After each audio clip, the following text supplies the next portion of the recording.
Bonjour à tous, aujourd'hui je fais cette petite vidéo pour vous parler d'un problème qui m'est arrivé récemment. C'est-à-dire qu'il y a 2-3 semaines, j'ai commencé à parler à une meuf, et le fait est qu'elle me répond très peu souvent. Donc la première des choses, c'est que ça m'énerve, c'est elle qui m'ajoute sur Insta, si tu veux pas me parler, tu m'ajoutes pas. Et la deuxième, c'est que du coup ça m'a donné le temps de faire plein de maths. Donc c'est ce que je veux vous exposer aujourd'hui. La question que je me suis posée et qu'on va voir ensemble, c'est si elle me répond aussi peu souvent, c'est est-ce qu'elle est très très busy ou est-ce qu'elle se fout de ma gueule. Donc voilà. Euh, donc pour ce faire, on va essayer de modéliser le temps qu'elle passe sur son téléphone et de comparer, d'en déduire le temps qu'elle prendrait à répondre et de comparer ça avec le temps qu'elle prend effectivement à répondre. Donc la première des choses que j'ai faites pour mener cette petite analyse, c'est de relever le temps de réponse de chaque message et d'en faire un petit histogramme. Pour la science évidemment, je ne suis pas un mec bizarre. Donc histogramme que j'ai tracé ici. Donc en abscisse vous voyez le temps de réponse en heures, et oui ça fait mal. Donc ici par exemple, la barre ici correspond au message où elle m'a répondu entre 0 et 1 heure, et ici entre 5 et 6 heures. La première des choses qu'on peut s'apercevoir, c'est que la plupart des réponses sont après 5 heures et non pas avant. Et c'est bien ça le problème qu'on va essayer d'éclaircir dans cette vidéo.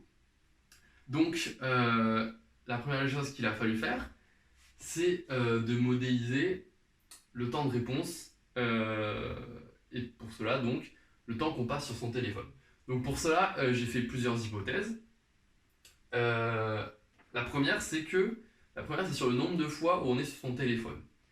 Le nombre de fois sur lequel on est sur son téléphone par jour, bien sûr il varie, mais en général il est plutôt élevé. Donc euh, alors si vous n'avez pas fait de maths bien sûr, vous serez peut-être un peu perdu sur certaines explications, mais je vais faire mon possible pour être assez clair, donc même si vous n'avez pas fait de maths depuis le lycée ou même depuis le collège, ça devrait aller.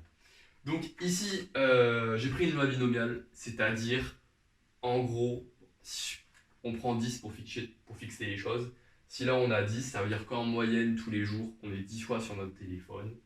Quelques jours, on est un peu plus, à 11, 12 fois, d'autres 8, 7 fois, mais on n'est jamais à 100 fois ou à 5 fois. Donc ça, c'est le nombre de fois où on va sur son téléphone. Quand je dis aller sur son téléphone, c'est pas juste regarder l'heure, hein, c'est y aller et répondre aux messages. De la même façon, la question que la modélisation qu'il fallait prendre, c'est sur combien de temps on y passe. C'est-à-dire que des fois, je vais sur mon téléphone, je peux y passer 5 minutes comme je peux y passer 1 heure. Donc, ici, c'est le temps passé, donc une loi exponentielle pour ceux qui connaissent. C'est-à-dire que si je vais sur mon téléphone, il y a de grandes chances que j'y reste que 5-10 minutes, et des rares fois où je vais y rester beaucoup plus, 1 heure, 2 heures, c'est assez rare. Voilà. Maintenant, pour mettre tous ces concepts un peu plus en pratique, on va faire un petit dessin. Donc, ici j'ai représenté la journée, basée selon mes observations de réponse aux messages, c'est-à-dire que bon, le lever à peu près à 9 heures, le coucher à 1 heure, mais encore une fois, c'est pour la science, hein, c'est pas bizarre de faire ce genre de remarques. Et on va illustrer toutes les hypothèses qu'on a faites jusqu'à présent. Donc, on va commencer par tirer un nombre aléatoire représentant le nombre de fois où je vais être sur mon téléphone ce jour-là. Disons 5. En plus de ça, les instants où on est sur ce téléphone, on va les répartir aléatoirement, bien sûr. C'est pas vrai, on est plus souvent sur son téléphone le soir ou quand on n'a pas cours, mais on va oublier ça. Donc, je vais poser 5 barres aléatoires. 1, 2, 3, 4, 5. Et sur chacun des petits traits rouges, ça veut dire je commence à être sur mon téléphone. J'ai sorti de ma poche, je fais des trucs avec. En plus de ça, pour chacune des barres, on va y rester un certain temps. Des fois j'ai 5 minutes, des fois 1 heure. Ce temps TI, issu d'une loi exponentielle, c'est-à-dire que, comme j'expliquais tout à l'heure, très peu de chances qu'il soit gros, et assez sûrement qu'il sera petit.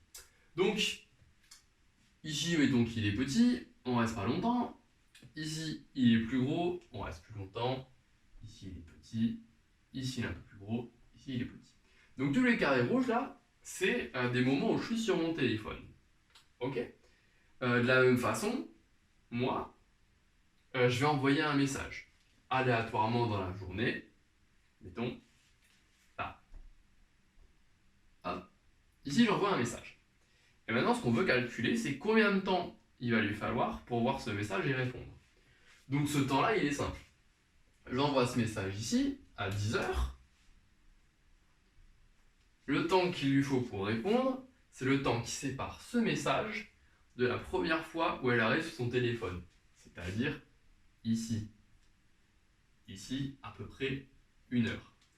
Et c'est comme ça qu'on en déduit le temps qu'il lui faut pour répondre.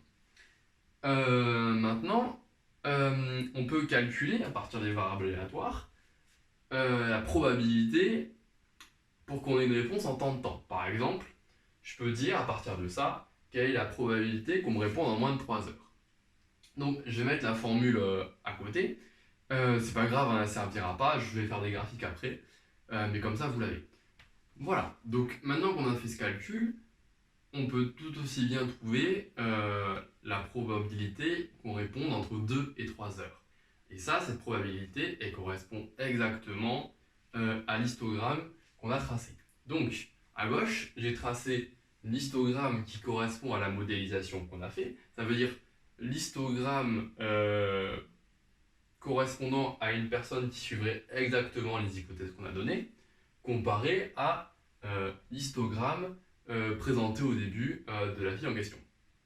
La première des choses qu'on peut voir, c'est que c'est pas le même. Donc pas de bol, ça marche pas. Bon, on pouvait s'y attendre. Heureusement, on va dire plus. Ici, on voit bien que sur les 5 premières heures, il se passe rien. Et derrière, l'histogramme il est décroissant. En réalité, notre histogramme aussi est décroissant. Donc de ce côté-là, ça match.